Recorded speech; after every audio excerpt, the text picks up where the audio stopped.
আল্লাহকে তো বলতে পারতাম, আল্লাহ আমার জাতি কিচ্ছু করে না, আমি মানি, কিন্তু ঘুমানোর সময় তো তওবা করে ঘুমায়, তোর কাছে মাপ চায় ঘুমায়। যদি আল্লাহর কাছে মাপ চায় ঘুমাইতো, যে আল্লাহ আমি সারাদিন আপনার ডাকে সাড়া দিতে পারি নাই, আমার কাছে যুক্তি আছে, আমার পেটের টানে পারি নাই, আমার সংসারের টানে পারি নাই, আমার বিবি বাচ্চার টানে পারি নাই, আমার আত্মীয় স্বজনের টানে পারি নাই, আমি দোকানের টানে পারি নাই, অফিসের টানে পারি নাই, আদালতের টানে পারি নাই, ক্ষেতের কারণে পারি নাই, খামারের কারণে পারি নাই, রোডের কারণে পারি নাই, ঘাটের কারণে পারি নাই, দুনিয়ার ব্যস্ততার কারণে আমি পারি নাই, যে অটোটা রাখবো কোথায়, সেজদায় পড়বো কোথায়, আমি পারি না।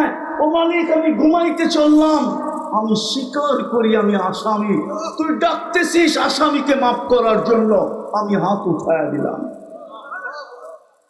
যদি হাত দুটা উঠায় ঘুমাইতো, তাইলে তো আমার মনটাকে বলতে পারতাম, আল্লাহকে তো বলতে পারতাম, আল্লাহ আমার জাতি কিচ্ছু করে না, আমি মানি, কিন্তু ঘুমানোর সময় তো তওবা করে ঘুমায়, তোর কাছে মাপ চায় ঘুমায়।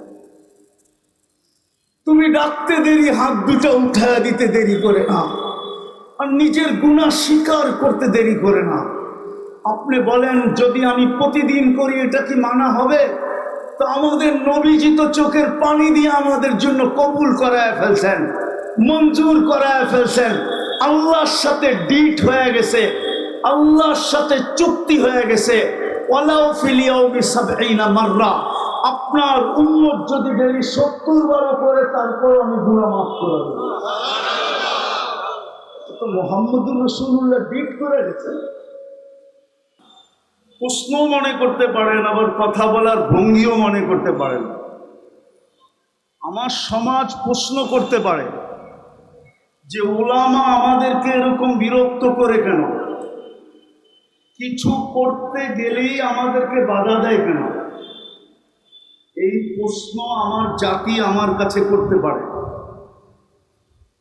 কিন্তু আমিও যদি একটা প্রশ্ন করি, বহু ক্ষেত্রে দেখা যায় প্রশাসনের লোক আমাদেরকে বাধা দেয়, ঠিক না? না না, আওয়াজ না, মনোযোগ, আমি বিরুদ্ধে বলবো না, কিন্তু যদি ওনাদেরকে প্রশ্ন করি, আপনি আমাকে বড় করে স্টেজ বানাইতে দিলেন না কেন, সে বলবে আমার দায়িত্ব যতটুকু অতটুকু আপনাকে দিতে পারি, আমার দায়িত্বের বাহিরে দিতে পারি না, ঠিক না? এরকম আমাদের রাষ্ট্রীয় কর্মদার যারা, অনেক সময় দেখা যায় ওনারও আমাদের মাঝে বাধা বিপত্তি সৃষ্টি করে, ঠিক না? আমি যদি প্রশ্ন করি আপনারা কেন বাধা সৃষ্টি করেন, তো ওনাদের কাছেও এই জবাবটাই হবে যে আমরা কর্ণধার হিসাবে সব কিছুর অনুমতি দিতে পারি না, ঠিক না? যুক্তিসঙ্গত তো? আমিও যদি জিজ্ঞেস করি, ওলামারা প্রশ্ন করলাম, ওলামা বাধা দেয় কেন? আজকে 2 থানার ওলামা এখানে কেন একত্রিত হইল? অনেকক্ষণ পর্যন্ত কিন্তু আমি বসে বয়ান শুনতেছিলাম। আমি আশারের নামাজ শেষ হওয়ার সাথে সাথে চলে আসছি, কিন্তু আমিও আপনাদেরকে বলতে চাই, ওলামা বাধা বিপত্তি কেন তৈরি করে? দায়িত্ব যদি ওলামাদের কাঁধে আল্লাহর পক্ষ থেকে অর্পিত না হতো, রব্বে কাবার কসম আমরা আপনাদের দিকে চোখ উঠায়ও তাকাইতাম না, বাধা বিপত্তি তো দূরের কথা, কসম খোদা। ওলামা কোনোদিন আপনাদের দিকে চোখ উঠায়ও তাকাইতো না। ওলামাও স্লোগান দিত, যার জীবন যার যার, যেমন খুশি তেমন কাটাক, আমার কি আসে যায়, কিন্তু দায়িত্বে কাঁধে বিদায়, দিনের সুরক্ষা এদের হাতে, আল্লাহর পক্ষ থেকে অর্পিত। 4 বাবে যদি ওলামাদের উপরে আল্লাহর পক্ষ থেকে দায়িত্ব অর্পিত না হতো, খোদার কসম দুনিয়া যেমন খুশি তেমন চলো, আমাদের চোখ উঠায়া তাকানেরও কোনো প্রশ্ন ছিল না। কিন্তু কালকে এই চেহারাটা দেখাইতে তো হবে, এটার থেকে তো বাঁচার কোনো সুযোগ নাই। কোরআন বলে কারো সুযোগ নাই। অমলাকিহি, আল্লাহর সামনে কালকে দাঁড়াইতে হবে। যদি কালকে দাঁড়ানোর প্রশ্ন না থাকতো আর কাঁধে যদি দায়িত্ব না থাকতো, তাহলে ওলামা কোনোদিন মসজিদের মেম্বরে বসেও আপনাদেরকে বিরক্ত করতো না, আর কোনোদিন ওয়াজের স্টেজে এসেও বিরক্ত করতো না, আর কোনোদিন আপনাদের বাড়িতে যেয়েও বিরক্ত করতো না, যদি কাঁধে দায়িত্ব না থাকতো। আর কালকে যদি এই চেহারাটা দেখানোর প্রশ্ন না হতো, কেননা বাইপাস করার কোনো সুযোগ নাই। আল্লাহর কাছ থেকে আসছি, তার কাছে ফিরা যেতে হবে। ভালো মতে বোঝেন, কাজে দিবে। আমি দুটা জিনিসই বুঝাবো আর খুব সংক্ষেপে বুঝাবো। গভীর রাত পর্যন্ত প্রোগ্রাম আমার পক্ষে সম্ভব না, আর এই রাস্তাটা বড়ই ব্যস্ত রাস্তা, আমি চিনি এটাকে দীর্ঘ রাত পর্যন্ত বন্ধ রাখাও ঠিক না। একটু পরেই শ্যামবাজার চালু হবে, ঠিক না? কি ভুল বলতেছি? বিদায় দীর্ঘ রাত পর্যন্ত এটাকে অবরোধ করাও ঠিক না, আমি মনে করি। বিদায় সংক্ষেপে বুঝাইতে চাইতেছি। চলেন কোরআনের একটা আয়াত দিয়া বুঝাই। আল্লাহর পক্ষ থেকে আল্লাহ বলতেছেন সূরা ইব্রাহিমে, আলিফ লাম রা কিতাবুন আনজালনা ইলাইকা লিতুখরিজান নাসা মিনাজ যুলুমাতি ইলান নূর। আমাদের নবীজিকে আল্লাহ সম্বোধন করতেছেন, বন্ধু আপনি প্রেরিত কেন? কিয়ামতের সকাল পর্যন্ত মানুষকে অন্ধকার থেকে বাহির করবেন। আমি যদি আল্লাহকে প্রশ্ন করি, আল্লাহ কিয়ামতের সকাল পর্যন্ত বাহির করবে, ঠিক আছে, জমানা হিসাবে, সময় হিসাবে কিয়ামতের সকাল পর্যন্ত, কিন্তু দুনিয়াতে বয়স তো দিছেন ৬৩ বছর। আপনি যদি ২-৪ হাজার বছর বয়স দিতেন, তাইলেও তো মনকে বুঝাইতে পারতাম। বয়স তো দিলেন ৬৩ বছর। সময় কোন পর্যন্ত? কিয়ামতের সকাল পর্যন্ত, ঠিক না? আরে হুজুররা কি বলে, ঠিক তো? লিতুখরিজান নাসা মিনাজ যুলুমাতি ইলান কিতাবুন আনজালনা ইলাইকা লিতুখরিজান নাসা মিনাজ যুলুমাতি ইলান নূর। কিয়ামতের সকাল পর্যন্ত সময়। দুনিয়াটা পুরা হলো পরিধি। একটা তো বুঝে আসলো যে বয়স মাত্র ৬৩ বছর। ২-৪ হাজার বছর দিতেন, তাইলে তো এই আয়াতটা বুঝে আসতো, ঠিক না? হুকুম তো হইল কিয়ামতের সকাল পর্যন্ত মানুষকে বাতিল করবে, কিন্তু বয়স দিলেন ৬৩ বছর, পরিধি হইল পুরা দুনিয়া। কিন্তু আমাদের নবীজি তবুকের আগে যান নাই, জমিনের সফরে। হ্যাঁ, আসমানের সফরে আরশের উপর পর্যন্ত গেছেন, ঠিক না? আর এটা প্রমাণ করার জন্য আল্লাহ নিয়ে গেছেন, বন্ধু আপনাকে আমি উঁচা করছি, উঁচা। কতটুকু? তা আল্লাহ বলে, তোর কি চোখে দেখা যায় না? উঁচা করতে করতে করতে করতে আরশের উপরে নিয়ে গেছে। কেননা আমার উপরে তো নিয়ে যাওয়া সম্ভব না, আল্লাহর উপরে নিয়ে যাওয়া সম্ভব। আমি নিতে নিতে আরশের উপরে নিয়ে গেছি। যেমন এটা আল্লাহর রসুলের জন্য ক্রেডিট, আমাদের জন্য এটা ক্রেডিট কার্ড, ঠিক না? কি আমি আগে চলতেছি, পায়ে হাত দিয়া বলবো যদি আজকে আমার কথা বুঝে আসে, আর যুবকদেরকে বলবো, যুবক তুমিও যদি নিজেকে গড়তে পারো, তাইলে কাল কবরে যায়া তুমিও কলারে হাত দিয়া বলতে পারবে, যখন মুনকার নাকির আসবে, তুমিও কলারে হাত দিয়া বলতে পারবে, জানিস আমি কার উম্মত? বলতে পারবে। আহা, কসম কসম খোদা, আজকে আমরা চিনি না দেখি তো গৌরব করতে পারতেছি না। আমরা তো মুহাম্মদ উম্মত এটাই জানি না। আমার কলেজের ছেলেরা জানে না, ইউনিভার্সিটির ছেলেরা জানে না, আমার শিক্ষিত সমাজ জানে না সে কার উম্মত। কার উম্মতের জন্য সে নির্বাচিত, কত চোখের পানি ঝরার পরে সে নির্বাচিত হয়েছে। আল্লাহ কোন চোখের পানিকে দাম দেন নাই। আমি দুই একটা দেখাইতেছি, দুই একটা, শুধু একজনের চোখের পানিকে আল্লাহ দাম দিছেন, তো ঈসা আলাইহিস সালাম উম্মত হয়ে আসবে। আর কারো চোখের পানিকে আল্লাহ দাম দেন নাই, মূল্যায়ন করেন নাই। মুসা আলাইহিস সালামের দরখাস্ত পর্যন্ত মূল্যায়ন করেন নাই। ফাতারাদাত তাওরাত, বাদায় নেহায় লেখা আছে, তাওরাত কিতাবকে সরায় দিয়া বলছে উম্মত বানায় দেন।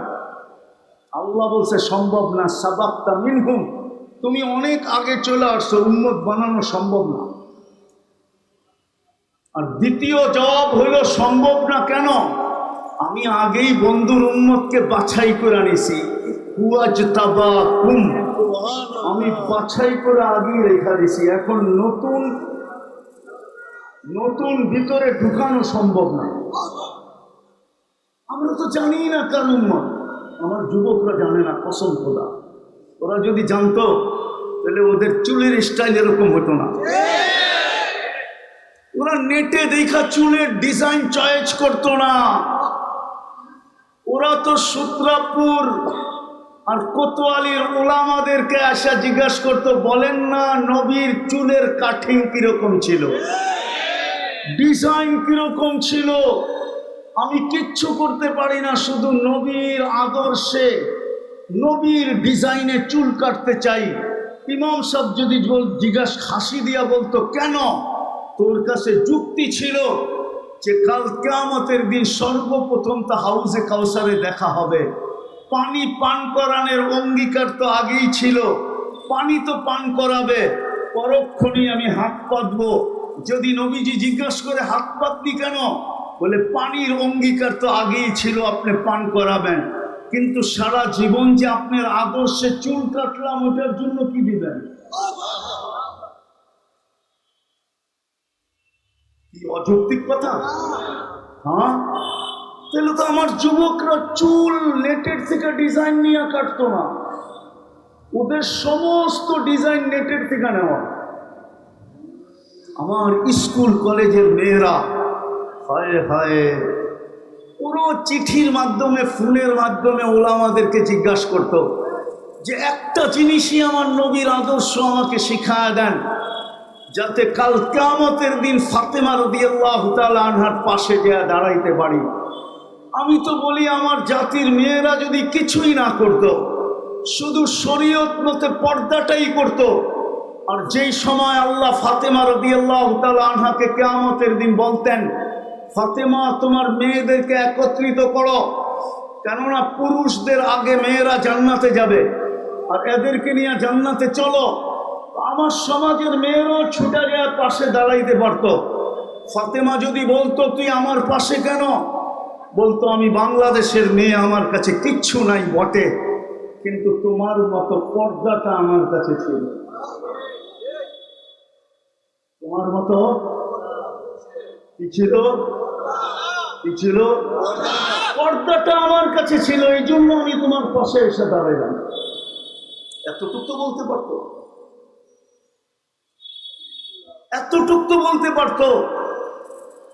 আমার সমাজের মানুষগুলা যদি একটা সুন্নতকেই, ওলামাদের থেকে শিখা যদি একটা সুন্নতকে নিজের সঙ্গী বানাইতো, তাইলে এই জমানা হিসাবে আমি হাদিস বলতে পারি, যেই জমানায় সুন্নত আমাদের সমাজে সবচেয়ে বেশি ঘৃণিত, নবীর আদর্শ আমাদের কাছে সবচেয়ে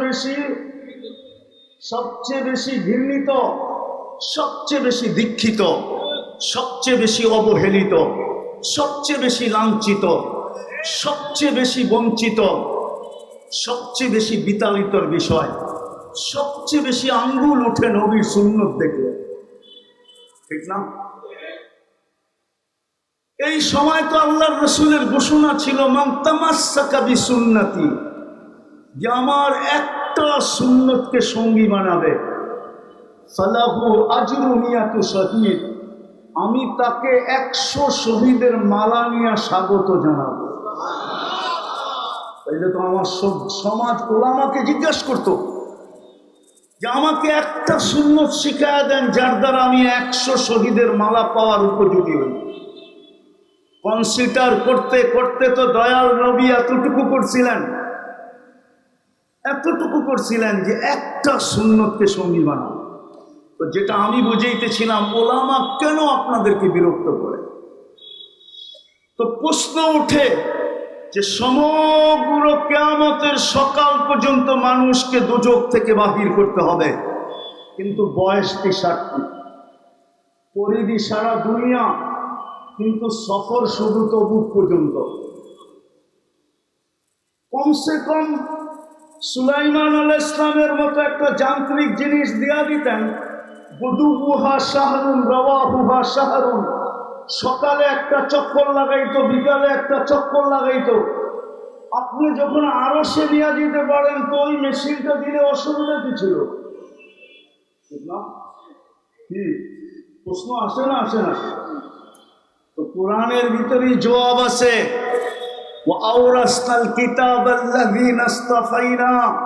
কোরআন আমাকে বলে, বেওকুফ, যদি আমি আমার বন্ধুকে 63 বছর বয়স না দিয়া যদি 4-5 হাজার বছর বয়স দিতাম, তো ছাগল তুই ওয়ারাসাতুল আম্বিয়া কোত্থেকে হতি?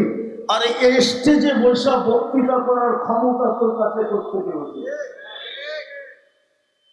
তুই তো ওয়ারাসাতুল আম্বিয়া হওয়ারই সুযোগ হতো নাকি? হ্যাঁ, নায়েবে রাসূল হওয়ার সুযোগ হতো না।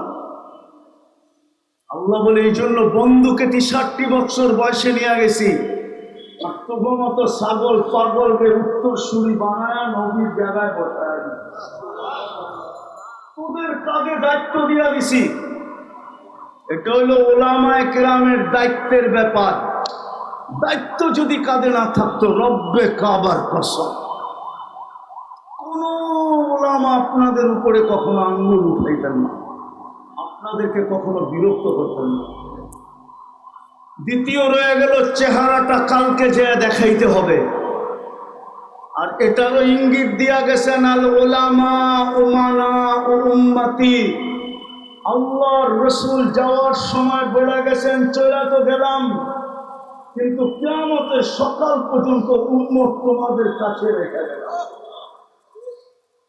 কালকে এই চেহারাটা দেখাইতে হবে। এই জন্য উলামা আপনাদেরকে বিরক্ত করে, নাইলে রাত্র 12টা পর্যন্ত বিরক্ত করার কোনো প্রশ্ন ছিল না। জুমার দিন ঘন্টার পর ঘন্টা আপনাদেরকে বিরক্ত করার কোনো প্রয়োজন ছিল না। বুঝে আসলো কেন বিরক্ত করে?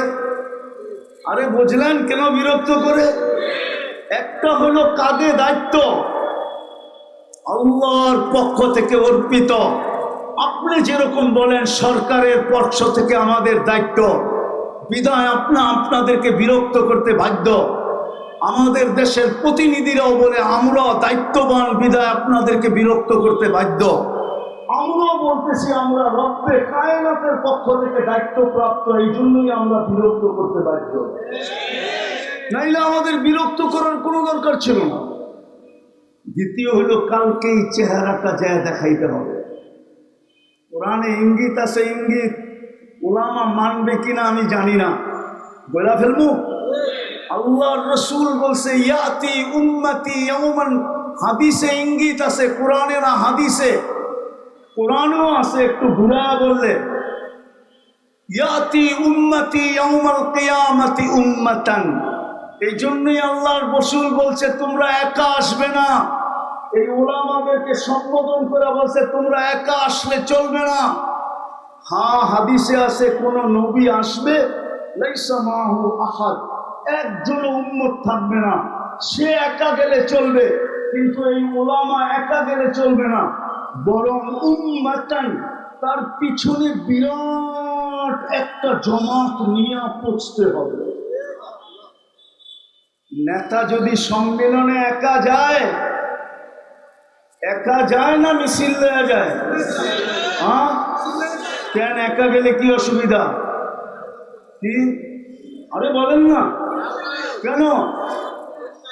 একা গেলে পথ থাকবে না, সবাই বলবে তোর পিছে তো কেউ নাই, তোর কি নাই, তারপরে কেউ নাই পিছে মানি, তারপরে কি নাই? পদ পদ। এই জন্য নেতারা সামনে থাকে, পিছনে বিরাট বড় কি থাকে। এরাও জানে কিয়ামতের দিন একা গেলে চলবে না, বিশাল বড় এক উম্মত নিয়ে যেতে হবে, নাইলে আল্লাহ আল্লাহ রসুলের সামনে দাঁড়াবে তো দাঁড়াবে কি করে? আল্লাহ বলবে তুই একা আসছিস, চলবে না। মুহাম্মদুর রাসূলুল্লাহ বলবে তুমি একা আসলা কি করে, চলবে না। দুনিয়াতে যদি নেতা সম্মেলনে একা না যেতে পারে, সে যদি তার পদের ভয় পায় যে একা মিছিল না নিয়ে গেলে, আর আমার মিছিলটা সবচেয়ে বড় হতে হবে, যাতে স্টেজ থেকে কেন্দ্রীয় নেতৃবৃন্দ দেখে যে আমার মিছিলটা সবচেয়ে বড়, আমার পিছে জনসংখ্যা সবচেয়ে বেশি, কাউকে যেন ফোন করে বলে তোকে এইটাও দিছি, এইটাও দিছি, এটাও দিছি, ওটা বোঝেন কি কি কি দুর্মিয়া পদ তো দিছেই, তোরে নমিনেশনও দিলাম, পদও দিলাম, কাউন্সিলর হওয়া পাক্কা, কাউন্সিলর কি কি এমপি হওয়া, মন্ত্রী হওয়া পাক্কা। ওলামা জানে একা গেলে চলবে না, এই জন্য আপনাদের পায়ে ধর, নাইলে ধরার কোনো প্রয়োজন ছিল না। কসম, খোদার কসম, আপনাদেরকে বিরক্ত করার কোনো দরকার ছিল না, আমাদের জানের ঝুঁকি নেওয়ার কোনো দরকার ছিল না, জেল জরিমানা বরণ করার কোনো দরকার ছিল না, লুকায় লুকায় চলার কোনো দরকার ছিল না, মাইপা মাইপা কথা বলার কোনো দরকার ছিল না। আমরা ইঞ্চি ট্যাপ দিয়ে মাইপা মাইপা কথা বলি, যে কার দিলে রেখা যায় আর কে আবার বিরুদ্ধে পড়া যায়, আবার হাত করি করতে হয় কিনা, জেলে যেতে হয় কিনা, পায়ে বেড়ি করতে হয় কিনা, বাচ্চাকে এতিম করতে হয় কিনা, স্ত্রীকে বিধবা করতে হয় কিনা, কোনোদিন প্রয়োজন ছিল না।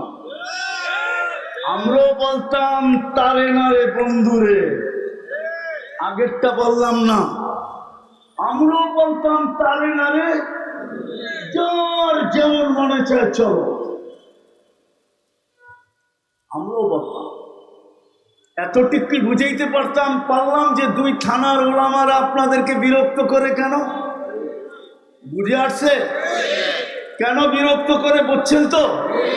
এই জন্য বিরক্ত করে, নাইলে বিরক্তের কোনো প্রয়োজন ছিল না। এক তো কাঁধে দায়িত্ব, আল্লাহর পক্ষ থেকে নির্বাচিত, আওরাসনাল কিতাবাল্লাযীনা ইসতাফাইনা মিন ইবাদিনা, আল্লাহ বলে আমি নির্বাচিত করছি, বন্ধু আপনি সে সিগনেচার দিয়া দেন। তো আল্লাহর রাসূল চিৎকার দিয়া বলতেছে আল উলামা ওয়ারাসাতুল আমবিয়া, আল উলামা উমানা উম্মতি। এই জন্য আপনাদেরকে রাত্র 11:30 বাজতে চলছে, এখনো বিরক্ত করতেছে। দ্বিতীয় কথা সারমর্ম হিসাবে বলতেছি, অল্প সময়, খুব মনোযোগ। মুহাম্মদুর রাসূলুল্লাহ জমিনে কেন আসলেন? যার স্থান আমি যদি কোরআনে দেখি, আমি যদি কোরআনের দিকে তাকাই, তো যার স্থান দেখি আল্লাহর পাশে, কার পাশে? আল্লাহ আল্লাহ কাবা কাউসাইনি আও আদনা সুম্মা দানা ফাতাদাল্লা ফাআওহা ইলা আবদিহি মা আওহা। যাকে আল্লাহ উঁচা করতে করতে করতে পাশে নিয়ে বসাইছে। জন্মের পরে যদি দেখি তো আল্লাহর পাশে দেখি, মুহাম্মদুর রাসূলুল্লাহর জন্মের আগে যদি দেখি তো আল্লাহর সামনে দেখি। আমি দলিল দিতেছি, সমগ্র সৃষ্টির 1000 বছর আগে আল্লাহ সূরা ইয়াসিন তেলাওয়াত করছেন। 3টা সূরা, 2টা আমার মনে আছে, একটা ইয়াসিন, একটা তহা। দুটোটাই আল্লাহর রসুলের নাম, তহাও আল্লাহর রসুলের নাম, ইয়াসিনও আল্লাহর রসুলের নাম। কিন্তু আমি ইয়াসিন দিয়ে আপনাদেরকে বুঝাইতেছি সমগ্র সৃষ্টিরও 1000 বছর আগে আল্লাহ ডাক দিছে বন্ধু ইয়াসিন, তারপরে আল্লাহ কসম খাইছেন আল কোরআনিল হাকিম। তারপরে গ্রামার বলে, আরবি গ্রামার আমাকে বলে ইন্নাকা লামিনাল মুরসালিন, ইন্নাকা লামিনাল, ইন্নাকা আরবিতে বলা চলে যে সামনে উপস্থিত তাকে ইন্নাকা বলা চলে, নাইলে আরবি গ্রামার বলে ইন্নাহু বলতে হবে। ইন্নাহু, কোরআনে কি ইন্নাহু আছে না ইন্নাকা আছে? তাইলে বোঝা গেল সমগ্র সৃষ্টির আগেও, উনার জন্মের আগেও তাকাই তো আল্লাহর সামনে বসা। কোন রূপে ছিল আমি জানি না, কিন্তু গ্রামার বলে আল্লাহর সামনে। দুনিয়াতে জন্ম নেওয়ার পরে যদি তাকাই তো দেখি আল্লাহর পাশে, চাইতে চাইতে চাইতে চাইতে চাইতে কোথায় গেছে? আল্লাহর, আল্লাহর, আল্লাহর পাশে। ওই ব্যক্তিত্ব যিনি সৃষ্টির সর্দার,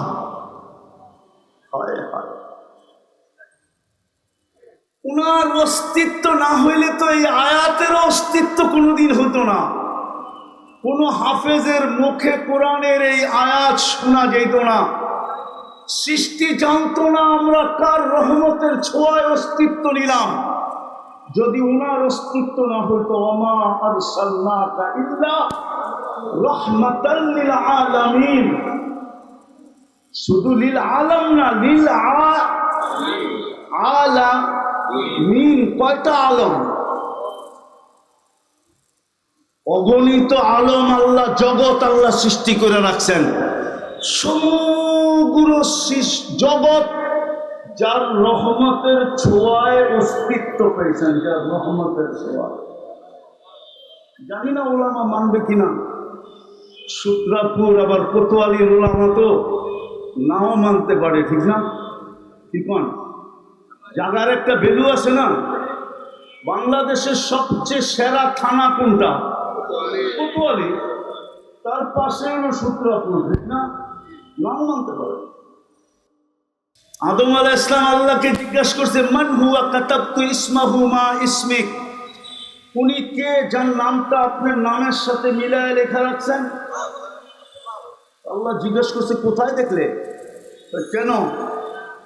আমার ভিতর ঢাললেন, আরশের নিচে বানায় যখন রেখা দিলেন 40 বছর রুবিহীন, যখন রু ডাকলেন আর রু যাইতে যাইতে যখন চোখে গেল, তো আমি উপরের দিকে তাকাইলাম, তো দেখলাম আরশে লেখা ইন্নানি আনাল্লাহ লা ইলাহা ইল্লা আনা মুহাম্মাদুন আবদি ওয়া রাসূলি। এটা কি মুহাম্মদ? আল্লাহ জিজ্ঞাসা করছে, আর কোথায় দেখলা? যেই ফেরেশতারা আমাকে জান্নাতে নিয়ে যাওয়ার জন্য আসছিল, স্বাগত জানায় নিয়ে যাওয়ার জন্য, প্রত্যেকের কপালে দেখলাম এই কলেমা লেখা, লা ইলাহা ইল্লাল্লাহ মুহাম্মাদুর। আরে জোরে বললেন, লা ইলাহা মুহাম্মাদুর। 240 নেকি পাইলেন আপনি, 240 নেকি। এই উম্মত এক নেকি দিয়া জান্নাতে যাবে। কয় নেকি দিয়া? আরে আপনি তো জানলেনই না কার উম্মত। দুঃখ তো এটাই লাগে যে আমার যুবকদের ভিতরে গৌরব নাই। আরে গৌরব মাঝে মাঝে আল্লাহ প্রকাশ করে, যদিও কে কি বলবেন জানি না। আমি তো ওই স্পেনের ফুটবলারকে সেলুট দিই, যাকে মুসলমান বলে ব্যঙ্গ করার পরে মাঠের ভিতরে চিৎকার দিয়া বলছে, আমি মুসলমান বিদায় গৌরব বোধ করি। ওকে তো সেলুট দেওয়া উচিত। আমার যুবকদের ভিতরে তো গৌরব নাই। ওর ভিতরে যদি গৌরব থাকতো যে আমি কার উম্মত চিনিস,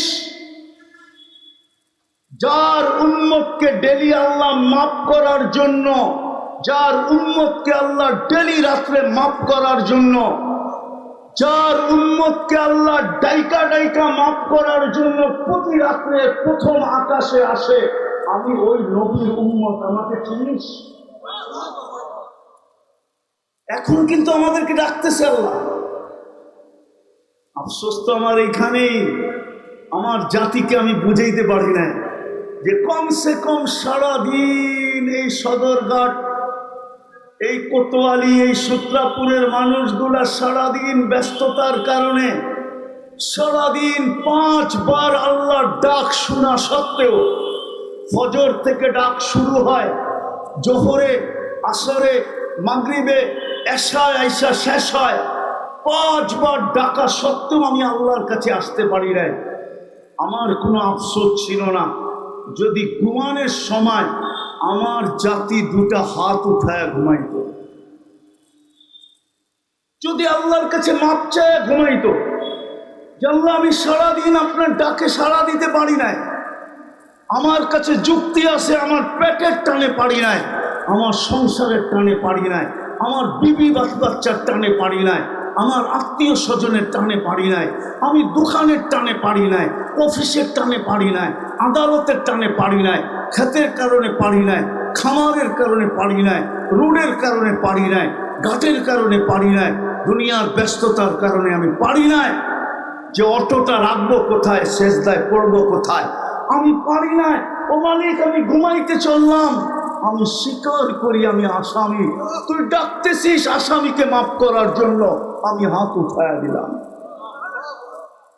যদি হাত 2টা উঠায় ঘুমাইতো তাইলে তো আমার মনটাকে বলতে পারতাম, আল্লাহকে তো বলতে পারতাম আল্লাহ আমার জাতি কিচ্ছু করে না আমি মানি, কিন্তু ঘুমানোর সময় তো তওবা করে ঘুমায়, তোর কাছে মাপ চায় ঘুমায়।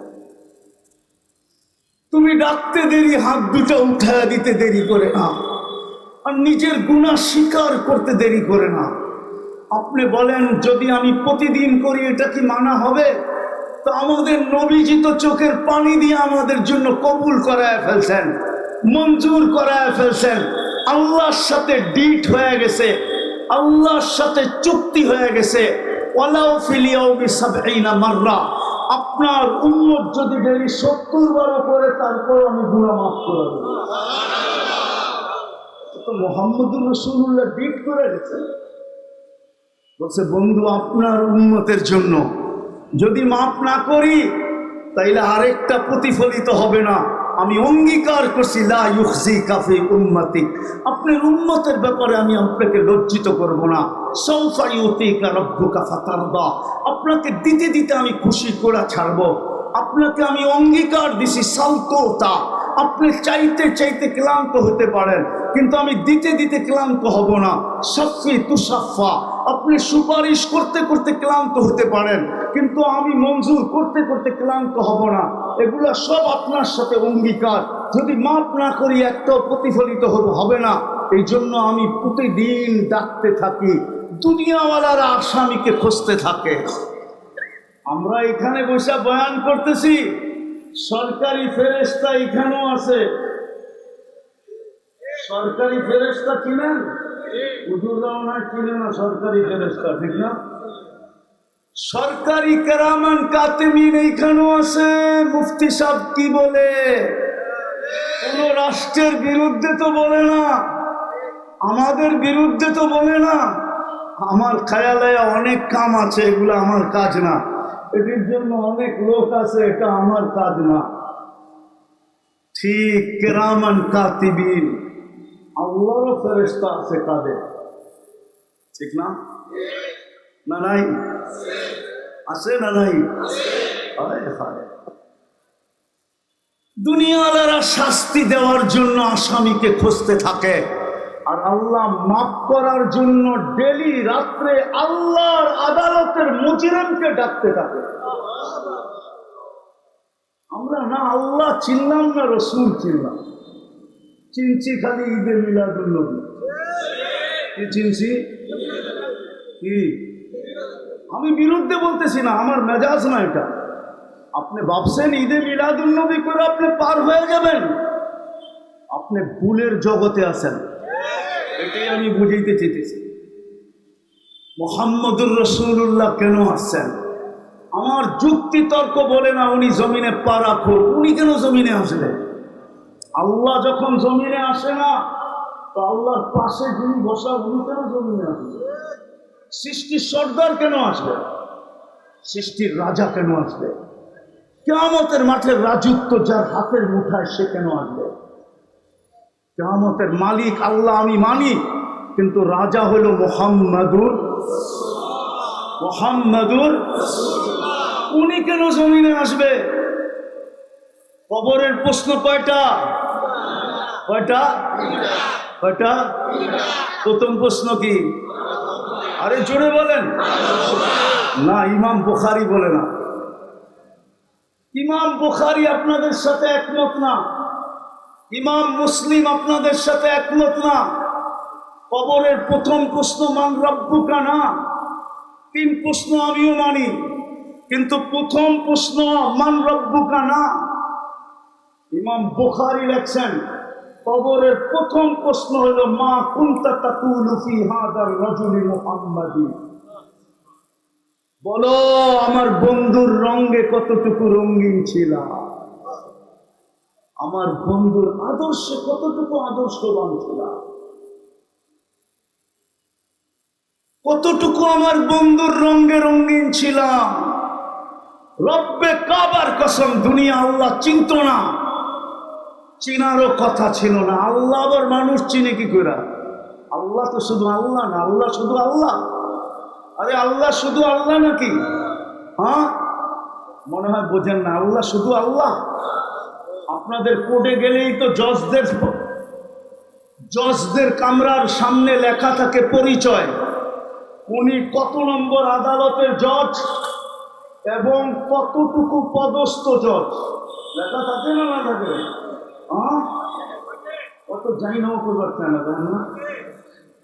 আল্লাহ তো নিজের পরিচয় দিছে, আমি শুধু আল্লাহ না, আমি আল্লাহ হওয়ার সাথে সাথে রহমান, আমি আল্লাহ হওয়ার সাথে সাথে রহিম, আমি আল্লাহ হওয়ার সাথে সাথে মালিক, আমি আল্লাহ হওয়ার সাথে সাথে কুদ্দুস, আমি আল্লাহ হওয়ার সাথে সাথে সালাম, আমি আল্লাহ হওয়ার সাথে সাথে মুকমিনুল মুহাইমিনুল আজিজুল জব্বারুল মুতাকাব্বিরুল খালিকুল বারিউল মুসাব্বিরুল গফফারুল কাহ্হারুল ওয়াহ্হাবুর রাজ্জাকুল ফাত্তাহুল আলিমুল কাবিদুল বাসিতুল খাফিদুর রাফিউল মুইজ্জুল মুতিল্লুস সামিউল বাসীরুল হাকামুল আদলুল লতীফুল খবীরুল হালিমুল আযীমুল গফুরুশ শাকুরুল আলিয়ুল কবীরুল হাফিজুল মুকিতুল হাসিবুল জলিলুল করিমুর রাকিবুল মুজিবুল ওয়াসি আল হাকিমুল ওয়াদুদুল মজিদুল বাঈতুল শাহীদুল হকুল ওয়াকিলুল কবিয়ুল মতিনুল ওয়ালিয়ুল হামিদুল মুসি আল মুহদি আল মুঈদ আল মুহতি আল মুমীত আল হাইয়্যু আল কাইয়্যুম আল ওয়াজিদ আল মাজিদ আল ওয়াহিদ আল আহাদ আল সামাদ আল কাদির আল মুক্তাদির আল মুকদ্দম আল মুআখ্খার আল আউয়াল ওয়াল আখির আল যাহির ওয়াল বাতিন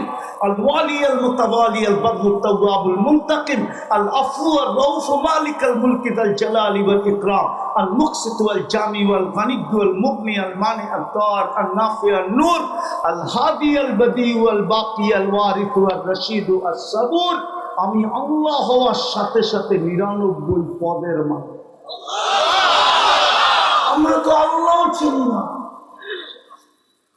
মুহাম্মদুর রাসূলুল্লাহ চিনি না।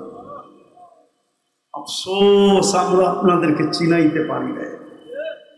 আমি দোষ আমার কাঁধেই নিব। আমি আমার যুবকদেরকে চিনাইতে পারি না। যদি চিনাইতে পারতাম, তাহলে যদি খেলার মাঠে দাঁড়ায় গৌরব করতে পারে আমি মুসলমান, আমি উম্মতে মুহাম্মদী হইলাম, তাইলে আমার এই বাংলার মাটিতে দাঁড়ায়ও যুবক গৌরব করতো আর বলতো আমি মুসলমান, আমি উম্মতে মুহাম্মদী। তুই আমাকে চিনিস না, দোষ আমার, আমি চিনাইতে পারি না। দোয়া করেন, আমিন বলেন, আল্লাহ যেন আমাকে মাফ করে দেয়। আমি চিনাইতে পারি না। আমরা মুহাম্মদুর রাসূলুল্লাহ চিনি না। যদি চিনত তাইলে শুধু ঈদে মিলাদুন নবী উদযাপন করেই যথেষ্ট হতো না, তাইলে 23 বৎসরের চোখের পানির ইজ্জত রাখতো। ইজ্জত আমরা 23 বৎসর চোখের পানির ইজ্জত রাখি নাই। 23 বৎসর মুহাম্মদুর রাসূলুল্লাহর চোখে পানি শুকায় নাই। আমি দলিল দিতেছি, ওলামা খোঁজান, একদম কিতাবে আছে। জিবরিল মিকাইল জিজ্ঞাসা করছে মা জালা আরাকা তাবকি, যখনই দেখি আপনি কাঁদেন কেন? তো বলছে জিবরিল মিকাইল, উম্মতের জন্য আমার চোখের পানি থামে না। যে 23 বৎসর উম্মতের জন্য কাঁদে, আজকে ওই উম্মতকে দেখলে চিনা যায় না, ওকে জিজ্ঞাসা করতে হয় ইউ আর মুসলিম, তুমি কি মুসলমান? ওই উম্মতকে দেখলে চিনা যায় না। ওই উম্মত নবীর সুন্নতকে টিটকারি করে, নবীর সুন্নতকে নিয়ে মজাক উড়ায়, নবীর সুন্নতের বিরুদ্ধে কথা বলে। হায় হায় হায়, শুধু এখানেই শেষ না, যে আরো সে যায় আমাদেরকে বলে না। আপনি আত্তাহিয়াতুর ভিতরে পড়েন আসসালামু আলাইকা আইয়ুহান নাবিয়্যু ওয়া রাহমাতুল্লাহি ওয়া বারাকাতুহু। এটা আল্লাহ বন্ধুকে সালাম দিছিলেন। বন্ধু যখন আল্লাহর প্রশংসায় পঞ্চমুখ হয়ে গেছে, আত্তাহিয়াতু লিল্লাহি ওয়াস সালাওয়াতু ওয়াত তাইয়্যিবাতু, সাথে সাথে আল্লাহ সালাম দিছে আসসালামু আলাইকা আইয়ুহান নবী ওয়া রাহমাতুল্লাহি ওয়া বারাকাতুহু। নবী সালাম শুনছেন বটে, কিন্তু সাথে সাথেই চিৎকার দিছেন আমার তাখাইয়ুল বলে, চিৎকার দিছেন আমার উম্মত। আমাকে তো সালাম দিলেন, আমার উম্মত কোথায়? আল্লাহ মনে হয় জিজ্ঞাসা করছে, বন্ধু এই টেবিলে উম্মত, এইখানে উম্মত? আমার ধারণা বলে আল্লাহ রসুল বলছিলেন, এইখানে উম্মত না আসলে কোথায় আসবে? আর আমি উম্মতকে ভুলি তো ভুলি কি করে? হোক না আরশের উপরে, হোক না আপনার পাশে, আমি উম্মত ভুলি কি করে? তারপরে বলছে আপনি উম্মতের জন্য কি চান? তো নিজেই জবাব দিছে ওয়ালা ইবাদিল্লাহিস সালিহিন। এটা নবীজির জবাব। আমাকে যতটুকু দিছেন আমি উম্মতের জন্য ততটুকু চাই নিলাম। ওই উম্মত আজকে মনে করে শুধু মিলাদ করলেই শেষ, মিলাদ করলেই শেষ। আমাকে ভুল বুঝেন না, লানত আমাদের জিন্দগির উপরে। শুধু ঈদ করলেই শেষ, শুধু জুমার দিন মসজিদে মিলাদ পড়ায় দিলেই শেষ। মিলাদের অর্থ জানেন? মিলাদের অস্বীকার কেউ করে না। মিলাদ অর্থ হল জন্ম, মুহাম্মদুর রাসূলুল্লাহর আবির্ভাব বা জন্ম। এটা দুনিয়ার কেউ অস্বীকার করে না, এমনকি কাফের পর্যন্ত করে না। এই উলামা কোত্থেকে করে? কাফেরও তো অস্বীকার করে না, করে নাকি? মিলাদ মানে হলো জন্ম। আপনার সাথে আমার সাথে মিলাদের কোনো বিরোধ নাই, শুধু একটা পদ্ধতির বিরোধ।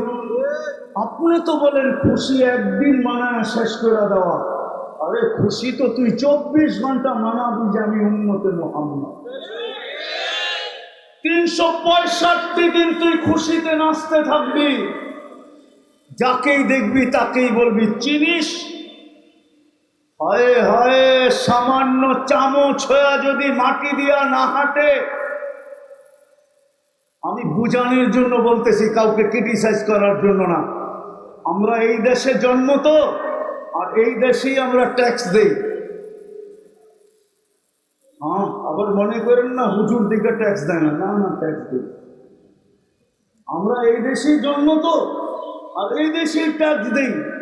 সামান্য একটা পদস্থ মানুষের অধীন নৈকট্যবান হইলে, কাছের লোক হইলে আর জমিন দিয়ে হাঁটতে চায় না। আমি তো উম্মতে মুহাম্মদী, আমি কেন জমিন দিয়ে হাঁটবো? আমি তো আকাশ দিয়ে হাঁটবো।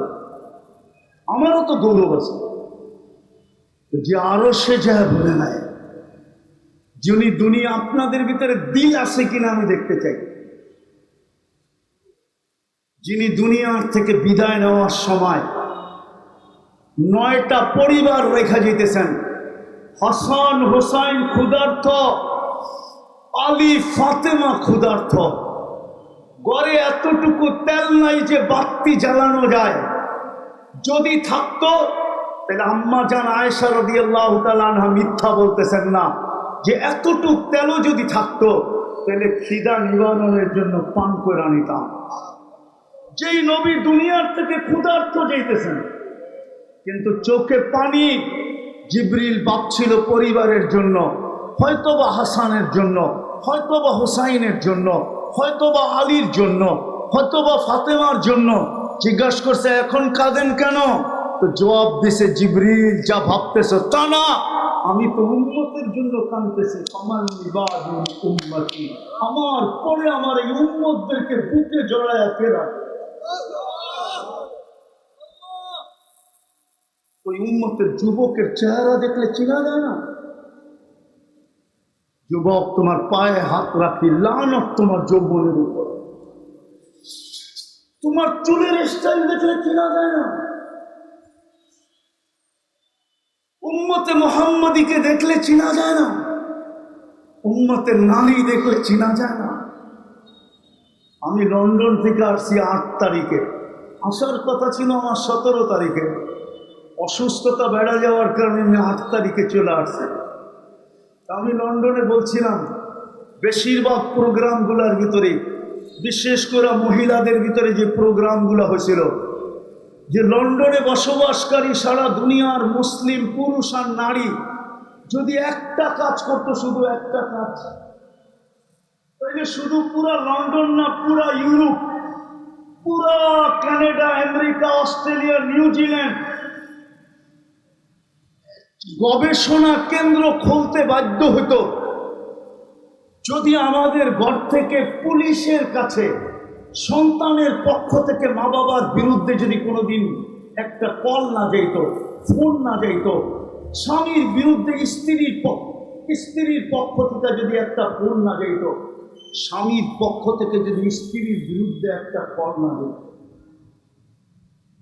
শুধু যদি এতটুকু তোমরা করতে পারতে যে কোনো সন্তান মা বাবার বিরুদ্ধে পুলিশের কাছে কমপ্লেইন করে নাই, কোনো স্ত্রী কোনো স্বামীর বিরুদ্ধে কমপ্লেইন করে নাই, কোনো স্বামী কোনো স্ত্রীর বিরুদ্ধে কমপ্লেইন করে নাই, মুসলমান তার পারিবারিক কোনো কমপ্লেইন পুলিশ স্টেশন পর্যন্ত নিয়ে যায় নাই, যদি তোমরা এতটুকু করতে পারতে তো সারা ইউরোপ কেন সারা কুফর দুনিয়া গবেষণা করতে বাধ্য হতো যে এদের ঘর থেকে অভিযোগ আসে না কেন। তোমাদেরকে ডাইকা জিজ্ঞাসা করতে বাধ্য হতো। তখন তোমাদের কাছে সুযোগ ছিল যে আমাদের ঘর থেকে অভিযোগ আসে তো আসে কি করে? আমরা তো মুহাম্মদুর রাসূলুল্লাহর গোলাম, আমরা তো মুহাম্মদুর রাসূলুল্লাহর রঙে।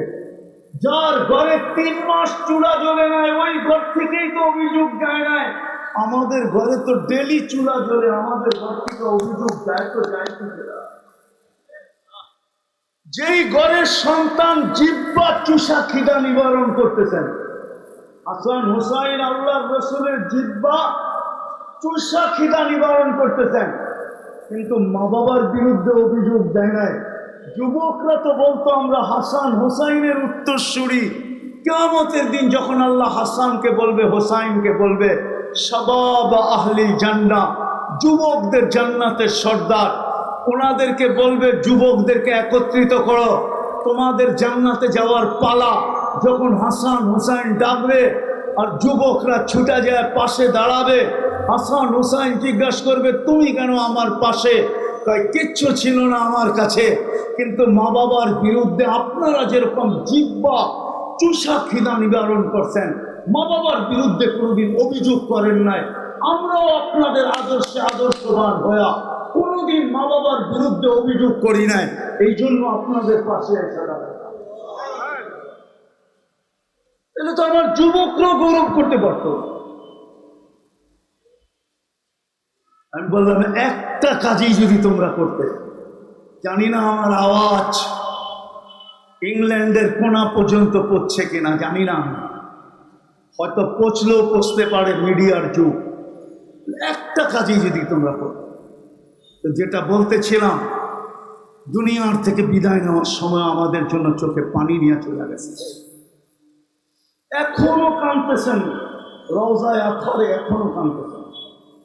যদি অনুমতি হয় তো আমি পুরা জামাত এখানে নিয়ে আসতে পারি, পুরা জামাত। আমি ওদেরকে চিনি, যারা রাত্রে স্বপ্নে দেখছেন পুরা জামাত এক স্বপ্ন দেখছে 10 থেকে 12 জনের, যে আল্লাহর রসুল হাতিমে কাবার ভিতরে কাঁদতেছেন। হাতিমে কাবা চিনেন? দেওয়াল উঁচা করা একটা জায়গা আছে, ওটার ভিতরটাকে বলে হাতিমে কাবা।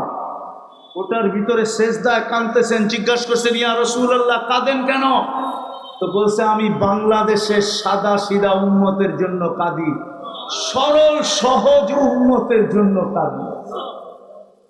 এই জন্য তো আমি জোর দিয়া বলি আমার জাতি বড় সরল, বড় সহজ। হাওয়া দেখতে দেরি, পাল করতে দেরি করে না। হাওয়া যেদিকেই দেখে পাল ওই দিকেই তোলে। নইলে বাংলাদেশে জশ্নে জুলুস হবে কেন? জশ্নে জুলুস তো বাংলাদেশের আইটেম না।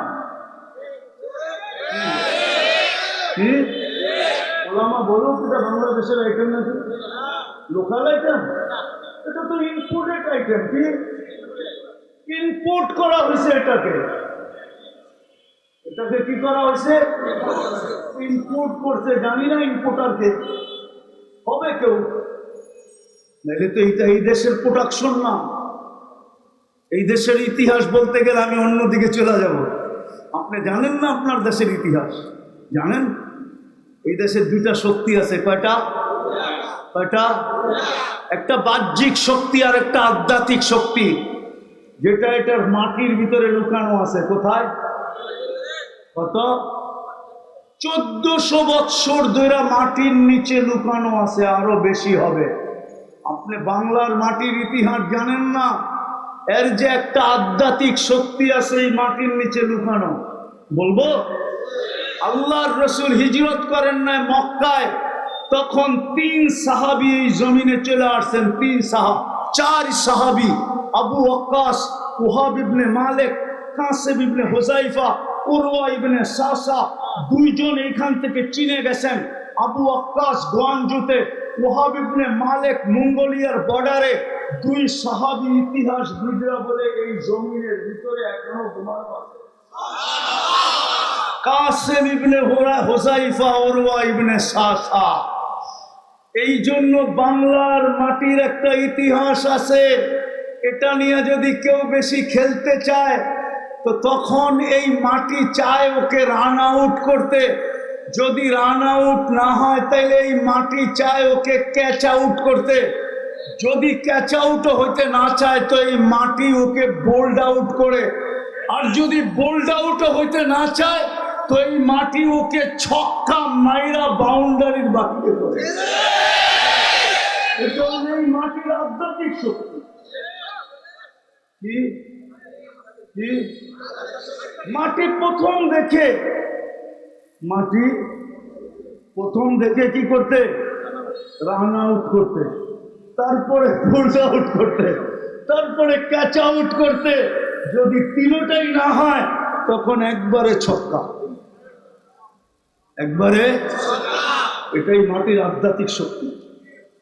আপনি বাংলা সন কত? 1400।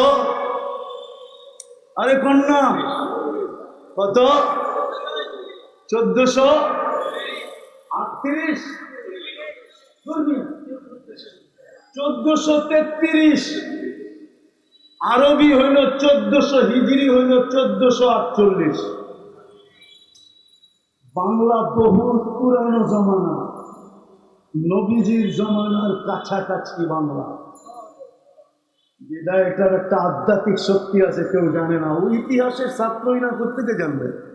আমার থেকে শোনা নেন। আরেকটা বাহ্যিক শক্তি আছে। এই জন্য বাংলাদেশটা নড়ে চড়ে পড়ে, নড়ে চড়ে। শতবার ভূমিকম্প আসছে, কোনোদিন বিপর্যয় ঘটে নাই। ঠিক না? এই মাটিকে 7.8 পর্যন্ত ধাক্কা দিয়া দেখছে। ঠিক না? আল্লাহ বলে এটা নড়বে চড়বে পড়বে না। কেননা বাহ্যিক এক শক্তি দিয়ে আমি এটাকে গঠন করছি। পাও বাড়াইতে দেরি, মসজিদ পাইতে দেরি হয় না। 40,000-এর উপরে হেফজোখানা। কত? আরে জানেন 40,000-এর উপরে হেফজোখানা। এই ভিক্টোরিয়া পার্কের হেফজোখানার ছেলেরা সুবে সাদেক হওয়ার 1 ঘন্টা আগে উঠে সর্বপ্রথম কোতোয়ালিকে এবং কোতোয়ালিতে যতগুলো হেফজোখানা আছে ছেলেরা সুবে সাদেক হওয়ার 1 ঘন্টা পূর্বে উঠে সর্বপ্রথম এই থানাটাকে আধ্যাত্মিক সুরক্ষার চাদর দিয়া ডাকে, তারপরে আল্লাহর কালাম পড়তে বসে। নড়বে তো নড়বে, চড়বে তো চড়বে, পড়বে তো পড়বে কি তোরা। এটা তো চাদর দিয়া ঢাকা। শুধু এখানেই শেষ না, 40,000 হেফজোখানা, এর চেয়ে বেশি মাদ্রাসা, লক্ষ লক্ষ ওলামায়ে কেরাম। আপনার সিসি ক্যামেরা তো রাস্তায় কাজ করে, ওলামাদের ঘরের ভিতরে কাজ করে না। যদি করতো তাইলে দেখতেন রাত্রে ওলামারা মুসল্লায় পড়া এই কথা বলতে বলতে চিৎকার কিভাবে দেয়, किसी को खाने में मजा, किसी को सोने में, हमें मजा आता है तेरे आगे रोने में। किसी को मजा आता है सोने में, किसी को खाने में, हमें मजा आता है वो मालिक तेरे आगे रोने में। বিছনায় পোড়া পোড়া চোখের পানি পড়াইতেছে। আর আমি দ্বিতীয় প্রমাণ দিতেছি, এই জন্য বাংলাদেশে বেশি মাত্রার ভূমিকম্প যখনই আসছে, 6-এর উপরে ভূমিকম্প যখনই আসে, 6 থেকে নিয়ে 6-এর উপরে একটাও দিনের বেলায় আসে নাই, সব শেষ রাত্রে আসছে। চলেন আপনার সাথে আমি চ্যালেঞ্জ করলাম। আল্লাহ বলে যা, আমার বাধা নাই, কিন্তু সুরক্ষার চাদর দিয়া ঢাকা যাক, তারপরে যাবি। দেওয়ালে বল মারলে যেরকম নিজের দিকে ফিরে আসে, অথবা ডাইনে চলে যায়, বামে চলে যায়, দেওয়ালকে ভেদ করা যায় না। আল্লাহ ভূমিকম্প বলতেছে যা, একটু হেলা যায়, কিন্তু ভেদ করতে পারবি না, হয়তো ডাইনে যাবি, নাইলে বামে যাবি, নাইলে পিছিয়ে ফিরা চলে। এই জন্যই তো ডাইনে বিপর্যয় হয়, বামে বিপর্যয় হয়। আলহামদুলিল্লাহ আমাদের দেশে হয় নাই, আর কোনদিন হবেও।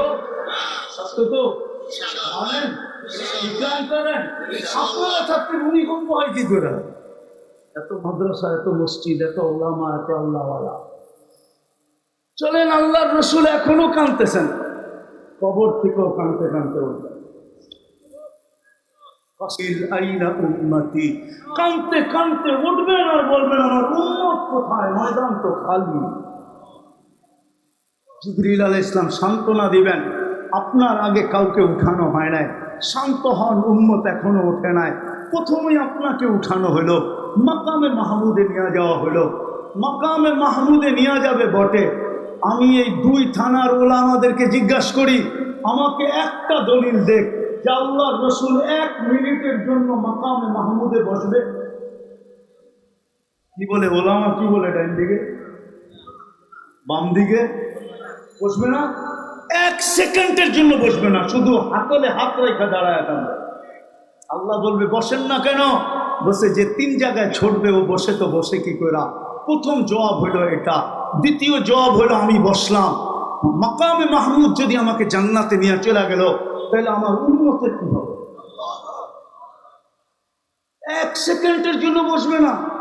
কিন্তু আমার সমাজকে তো দেখতে দেখতে আমি দাড়ি পাকায় ফেললাম। সামান্য একটা ইউনিয়ন পরিষদের চেয়ার পাওয়ার জন্য মরতে রাজি, মারতে রাজি, বাচ্চাকে এতিম করতে রাজি, স্ত্রীকে বিধবা করতে রাজি, রক্তের বন্যা বয়ায় দিতে রাজি, সামান্য একটা ওয়ার্ডের সিট পাওয়ার জন্য। কিন্তু মাকামে মাহমুদ পাবেন বর্ধন তো না। আর একটু শোনাবো, ওই দিন 2টাই চিৎকার হবে। ফেরেশতারা চিৎকার দিবে সাল্লিম সাল্লিম, আল্লাহ শান্তি শান্তি শান্তি। আর সমগ্র সৃষ্টি চিৎকার দিবে নাফসি নাফসি। এমনকি নবী রসুলরা পর্যন্ত আল্লাহ আমাকে বাঁচান। কেন? গাদিবার রব লাম ইয়াগদাব ক্বাবলু ওয়া লাম ইয়াগদাব বাদু। ওই দিন আল্লাহ এরকম নারাজ হবেন, কখনো আর পূর্বে হন না, আর কোনোদিন হবেন না। কিন্তু ওই দিন এক ব্যক্তি থাকবে, এক সত্তা থাকবে, হায় হায়, মুহাম্মদুর রাসূলুল্লাহ শুধু থাকবেন, যিনি চিৎকার দিবে রব্বি উম্মতি উম্মতি উম্মতি, যিনি উম্মতি বলে চিৎকার দিবেন। আজকে ওই উম্মতে রসুল চিনে না। কেন আসছে? কেন আসছে জানেন? 3 শব্দে বলি, 3 শব্দে শেষ। আমরা কি মানুষ না? মানুষ না? হ্যাঁ, জন্মসূত্রে আমরা কি? আরে জোরে বলেন। আপনি যদি মানুষ হিসাবে আল্লাহর কাছে ফিরতে চান, তাহলে মুহাম্মদুর রাসূলুল্লাহ ছাড়া বিকল্প কোনো রাস্তা নাই। মুহাম্মদুর রাসূলুল্লাহ ছাড়া আপনি সামাজিক মানুষ হইতে পারেন, আইডি কার্ডে মানুষ হইতে পারেন, পাসপোর্টে মানুষ হইতে পারেন, দলিল দক্ষিণায় মানুষ হইতে পারেন, দুনিয়ার সমাজে মানুষ হইতে পারেন, সর্ব জায়গায় আপনি স্লোগান দিতে পারেন আমি মানুষ। কিন্তু মুহাম্মদুর রাসূলুল্লাহ ছাড়া আপনি আল্লাহর কাছে মানুষ হিসাবে জন্ম নিতে পারেন, কিন্তু মানুষ হিসাবে যেতে পারবেন না। যদি যাইতে পারতাম তাহলে আল্লাহ মানুষকে কোনোদিন আনআম বলতেন না, উলাইকা কাল আনআম। মানুষগুলা কি বলছে? এগুলা জানোয়ার। হায় হায়, ওই মানুষটাকে জানোয়ার বললেন যেটাকে কুদরতি হাত দিয়ে বানাইলেন, যেটাকে শ্রেষ্ঠত্বের মুকুট পরাইয়া দিলেন। আগে যাইতেছি না, লম্বা হয়ে যাবে। যদি মানুষ, আমি মানুষ স্বীকার করি, স্লোগান দিই আমি সৃষ্টির সেরা মানুষ, আপনি যদি মানুষ হিসাবে যেতে চান, তাহলে মুহাম্মদুর রাসূলুল্লাহর আদর্শ ছাড়া আপনি মানুষ হতে পারবেন না। কবরে যাব, কবরে মানুষ হিসাবে দিবে, কিন্তু ফেরেশতা আসার পরে দেখবে আমি মানুষ না। আল্লাহ যেটা বলছে ওইটাই। আমি লেখি নাই, জালালউদ্দিন সুয়ুতি রহমতুল্লাহ আলাইহি লেখছেন, ফেরেশতার প্রশ্ন উত্তরের প্রয়োজন হবে না। এই জন্যই লাশ কবরে দেওয়ার পরে বলে মাথার গিরাটা খুলা দিও, মাথার বানটা খুলা দিও। কেন বলে? যুদ্ধের কাছে প্রশ্ন, কেন বলে? কি আপনারা মাথার বানটা খুলা দেন না কেন? মুনকার নাকির আইসা প্রথমেই চেহারাটা উঠায়া দেখবে। মানুষ যদি হয় তো মানুষই থাকবে, আর যদি মানুষ না হইলো তো বিকৃত হয়ে যাবে। আমি বলি না, জালালউদ্দিন সুয়ুতি রহমতুল্লাহ আলাইহি লেখছেন, ফেরেশতার চেহারা দেখে চিৎকার দিবে আর বলবে তোর প্রশ্ন উত্তরের প্রয়োজন নাই, তোর জন্য দাড়ি পাল্লার প্রয়োজন নাই, ফালা নুকিমু লাহু ইয়াউমাল কিয়ামাতি ওয়াজনা, তোর জন্য প্রয়োজন নাই প্রশ্ন উত্তরের। ফি নারি জাহান্নাম খালিদিনা ফিহা উলাইকা হুম শাররুল বারিয়া। শুধু একটা সাইনবোর্ড লাগায় চলে যাবে, আলাইহি ইস্তা, আলাইহি মুত্তা, আলাইহি তুবআসু ইয়াউমাল কিয়ামা। এই 3টা শব্দ লেখা একটা প্লে কার্ড বুকের উপরে লেখা চলে যাবে, এটার উপরে তোর মৌত, এটা অবস্থায় তুই থাকবি, কিয়ামতের দিন এই অবস্থায় তুই উঠবি। দ্বিতীয়, আপনি আর আমি মুসলমানের ঘরে জন্ম, ঠিক না? যদি মুসলমান হিসাবে চাইতে চাই, তাহলে মুহাম্মদুর রাসূলুল্লাহ ছাড়া কোনো বিকল্প রাস্তা নাই, আদর্শ ছাড়া। বলবেন কোথায় লেখা আছে? যদি মুহাম্মদুর রাসূলুল্লাহ মুসলমান জন্ম নিলেই যদি মুসলমানের ঘরে মুসলমান হতো, তাহলে আল্লাহ মুসলমানকে কেন বলতেন ওয়ালা তামুতুন্না ইল্লা ওয়া আনতুম মুসলিমুন? এটা তো আল্লাহ মুসলমানকে বলছেন, ঠিক না? ইয়া আইয়ুহাল্লাযীনা আমানুত্তাকুল্লাহ হাক্কা তুকাতিহ ওয়ালা তামুতুন্না ইল্লা ওয়া আনতুম মুসলিমুন। আল্লাহ তো মুসলমানকে বলতেছে, মুসলমান শেষ। আপনাকে উম্মতে মুহাম্মদী হিসাবে জন্ম দিয়েছেন। কালকে যদি চান যে কবরে যাই, আর আমাকে যখন প্রশ্ন করবেন মা কুনতা তাকুলু ফি হাদার রাজুল, মুহাম্মদুর রাসূলুল্লাহর রঙে কতটুকু রঙিন, তো তো আমিও যেন মুসা আলাইহিস সালামের মতো ওরে বলাইতে পারি আর লম্বা তকরির ওরে শোনাইতে পারি। মুসা আলাইহিস সালামকে আল্লাহ জিজ্ঞাসা করছে ডাইনাতে কি, ওমা তিলকা বিয়ামিনিকা ইয়া মুসা, বললেই পারতো লাঠি, বললেই পারতো। মুসা আলাইহিস সালাম ভাবতেছে সুযোগ পাইছি, আর যদি না পাই কথা লম্বা বানায় দিই, যত বেশি বলতে পারি ততই তো মজা, ঠিক না? কথা কার সাথে?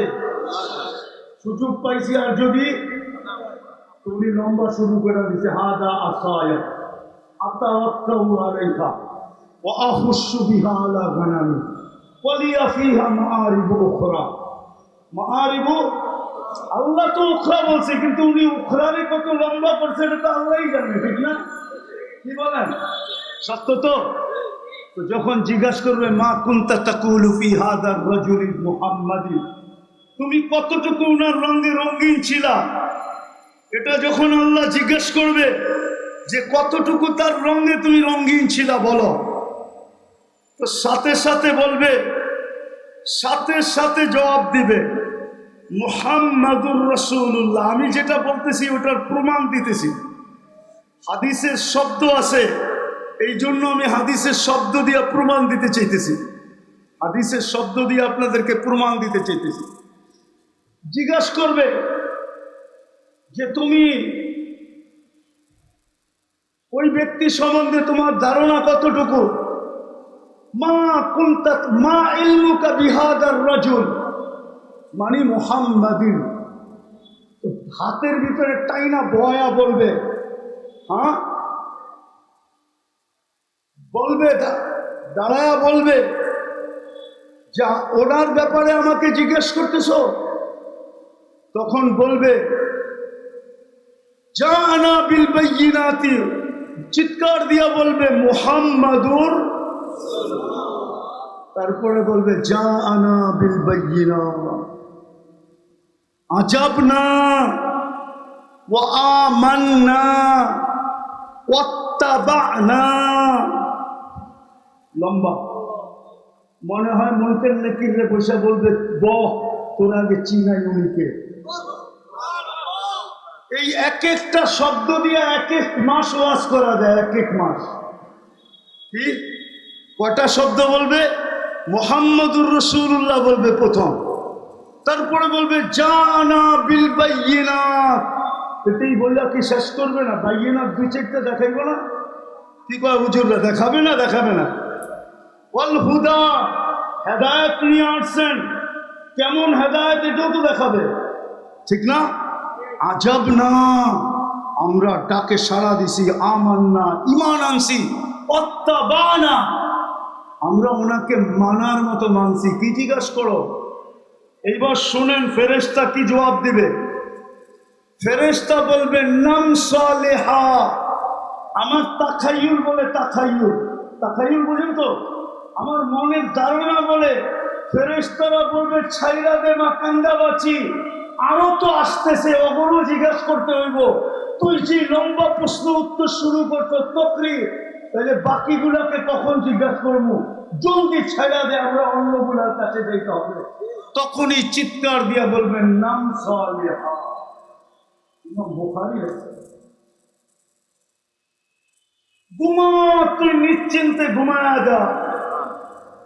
আর যদি রঙিন না হইলাম, ও আম্মাল মুরতাদ ও আম্মাল মুনাফিক, যুবক এই জন্য তোমাদের পায়ে হাত দিয়া বলি, যদি উম্মত হিসাবে কালকে দাঁড়াইতে চাই, হাউজে কাউসার পান করতে চাই, আমি গেলে যেন সুকান সুকান না বলে, দূর হয়ে যাও দূর হয়ে যাও না বলে, আমি গেলে যেন ডাইকা ডাইকা নিজের হাতে গ্লাস নিয়া আবু বকর রাদিয়াল্লাহু তাআলা আনহু ঘোড়া দিবে, উমর রাদিয়াল্লাহু তাআলা আনহু আল্লাহ রসুলের হাতে উঠায় দিবে, আল্লাহ রসুল আমাদের ঠোঁটে লাগায়া পান করায় দিবে।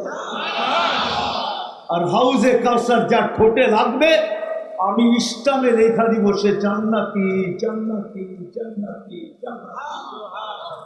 যার ঠোঁটে হাউজে কাউসার লাগছে ওকে দোজখ ধারণ করার ক্ষমতাই রাখে না, যেন কালকে সুরকান সুরকান লিমান গাইয়ানা বাদি না বলে, কাল কিয়ামতের দিন আল্লাহ রসুল আমাদের বিরুদ্ধে না দাঁড়ায়। রব্বি ইন্না কওমি ইত্তাখাযু হাযাল কুরআনা মাহজুরা। চিৎকার দিয়া যদি না বলে আর আমার দাঁড়িয়ে নাই।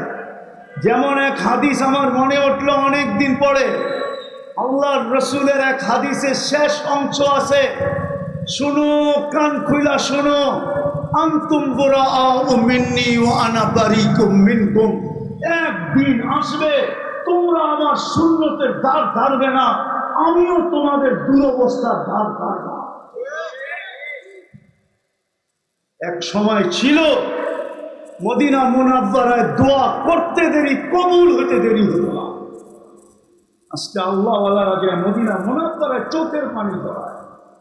আমি তো গত রমজানে ভাবতেছিলাম, গত রমজানের আগের রমজানে ভাবতেছিলাম, যখন প্রথম ইসরায়েল হামলা করে ফিলিস্তিনে,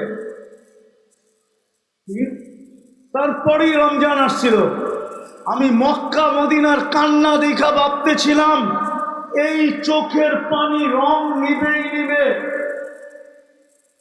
কেননা হেরেম কোনোদিন এত কান্না দেখে নেয় তার জন্ম থেকে নিয়ে এই পর্যন্ত। একসাথে এত লোকের কান্না দেখে, এত চোখের পানি হেরেম দেখে নেয়। কিন্তু ওই রমজান পার হয়ে গেল, পুরা বৎসর পার হইল, আবার গত রমজান পার হয়ে গেল, এখন পর্যন্ত একটা ফেরেশতার নিদর্শন দেখলাম না। অথচ ওলামা এখানে বসা, একজন হাত উঠাইতে দেরি, ইয়া মুগিস আগিস নি বলতে দেরি, ফেরেশতা চতুর্থ আকাশ থেকে ছুটে আসতে দেরি করে। এই জন্য পায়ে হাত তুলে বলি, আসেন। যদি নিজেকে মানুষ হিসাবে কবরে পৌঁছাইতে চাই, মুসলমান হিসাবে কবরে পৌঁছাইতে চাই, আল্লাহ রসুলের সামনে যদি দাঁড়াইতে চাই, তাইলে আদর্শের বিকল্প নাই, রঙের বিকল্প, আদর্শের বিকল্প। এই জন্যই মডেল হয়ে উনি আসছেন, ওনার কেরিয়ারের কোনো বিকল্প নাই। আসেন, তওবা করি, যা হয়ে গেছে হয়ে গেছে। রাজি তওবা করতে? রাজি? কে কে রাজি দেখি? তাইলে বলেন, আল্লাহ অতীত জীবন থেকে তওবা করলাম। বলেন বলেন বলেন, অতীত জীবন থেকে তওবা করলাম। আপনি আমাদের তওবা কবুল করেন। নামা আজকের থেকে অঙ্গীকার করেন যে একটা সুন্নত হইল, আমি সূত্রাপুর এবং কোতোয়ালির ওলামাদের কাছ থেকে জিজ্ঞাসা করা, এরকম একটা চোখা সুন্নত। চোখা বোঝেন? চোখা, আরে ঢাকায় শব্দ বোঝেন কি? চোখা বোঝেন কি? এরকম কোন একটা দামি সুন্নতকে আমার জিন্দগির কি বানাবো? সঙ্গী বানাবো, সাথী বানাবো, মত পর্যন্ত ওটাকে ধরে রাখবো। ওরা আমাদের কাছে আছে, এদের দোকানে অনেক মাল আছে, অনেক। জীবনে কোনোদিন আর হোলসেল দোকান থেকে আনতে হবে না। এরা যেই দোকান খুলছে, কিয়ামত পর্যন্ত বেচলেও শেষ হবে না। এদের কাছে আছে, যে বলেন আমাকে একটা চোখা সুন্নত শিখায়া দেন, যেটা নিয়ে গেলে 100 শহীদের মালা পড়াবে, এরকম সুন্নত এদের কাছে আছে। আমি বিশেষ করে যুবকদেরকে বলবো, কেননা আমি তোমাদেরকে কিয়ামতের দিন জান্নাতে, আরে তোমাদেরকে আমি জান্নাতের সৈকতে দেখতে চাই।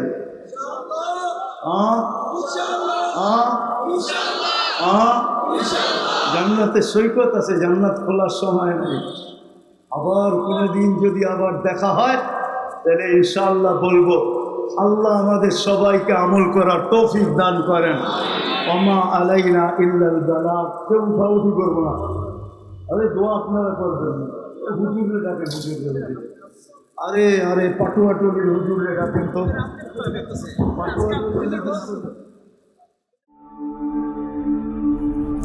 ঢাকা মাহফিল, সুস্থ সমাজ গড়ার বিপ্লবী চেতনায়।